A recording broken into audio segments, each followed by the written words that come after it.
Chapter 3. The Freedom Dividend.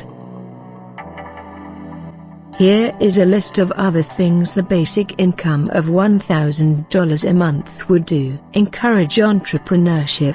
This would help create over 1 million jobs easy. Businesses need employees to run efficiently for now, and when people get together, many small businesses will begin to form. Of course, this is only a temporary fix to automation, which in the long run can be our greatest liberator or destruction depending on the course we take as a species. Create stronger families. One of the major problems most families in the United States deal with is their finances. Families living in financial stress tend to fight more and spend less time together. Divorces actually increase because of money issues. With an extra $1,000 per adult, families can finally go more on vacations, go out to eat more often, and maybe go visit a movie theater with less worry. This would vastly stimulate the economy. Create stronger communities. Imagine how much happier your neighbors would be. I personally have neighbors who work 2-3 jobs day and night and are always angry, never seem to be in a good mood to wave back or smile. The Freedom Dividend would free them from 1 or 2 of these jobs. It will finally bring a smile back to their faces, and we can finally have that BBQ together and even concentrate more on keeping our community clean. The list of positive things can go on and on here, but I'll let you use your imagination.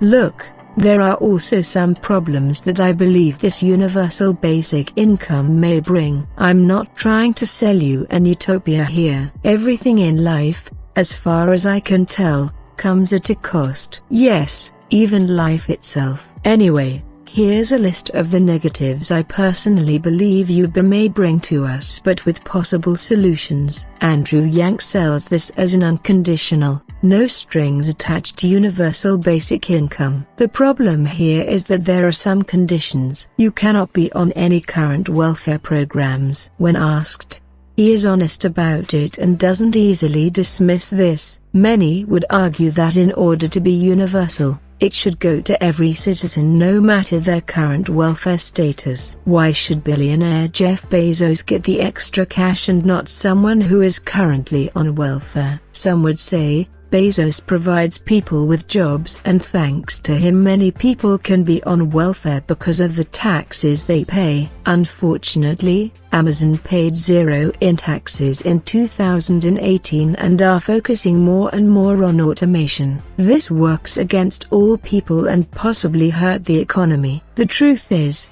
the current welfare state has terms and strict rules.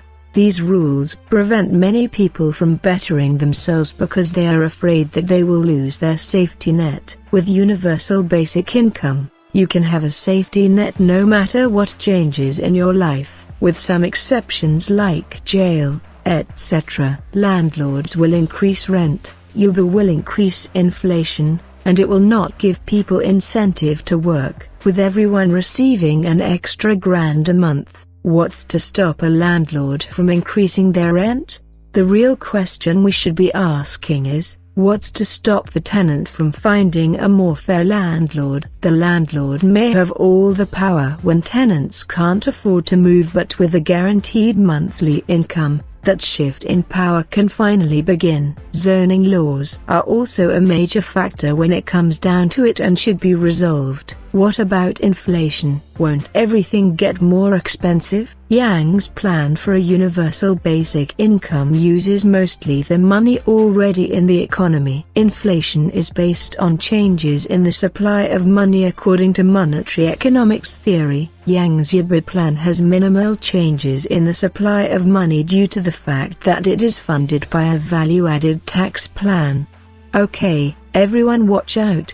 Uber will make people lazy and miserable. The argument here is that if we give people a handout, they can't be trusted. So they say, you people are better off giving tax breaks and benefits to the rich corporations. What the fuck? The truth is that there are more working people receiving some form of government assistance than those not working. For example, In the fast food industry, over 52% of workers depend on welfare assistance programs. The list of the negative impacts you can have on people and society can only increase with a mind of scarcity, which is brought by fear. What is to stop the richest and the most powerful country in the world from giving themselves a dividend? Ourselves, of course. To conclude, the freedom dividend would be a raise for all Americans. Homelessness will decrease tremendously, workers would be less exploited, and would create an overall healthy society. Money should be the last thing from stopping us from achieving greatness. We all have potential, but many believe you have to suffer greatly to achieve success. No one has ever made it to the top without a helpful hand. All we are saying is let Andrew Yang be that helping hand for all of us who don't currently have it. Thanks for your time. Stay tuned for Chapter 4, Tulsi Gabbard and the Path to Peace.